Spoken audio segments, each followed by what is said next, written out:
મોરબી નગરપાલિકામાં જિલ્લા કલેક્ટર દ્વારા આકસ્મિક ચેકિંગ હાથ ધરવામાં આવ્યું હતું, જેમાં 20 કર્મચારીઓ ગેરહાજર મળી આવ્યા હતા।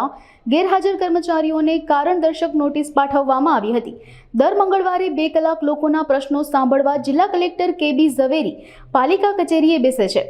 કલેક્ટર અનિવાર્ય કારણોસર આવ્યા ન હતા, જેથી મજબૂરીવશ હાજર રહેલા કર્મચારીઓએ હાશકારો અનુભવી ચાલતી પકડી હતી, પરંતુ કલેક્ટર અચાનક મોરબી પાલિકા કચેરીએ પહોંચ્યા હતા, ત્યાં કર્મચારીઓની પોલ ખુલી હતી।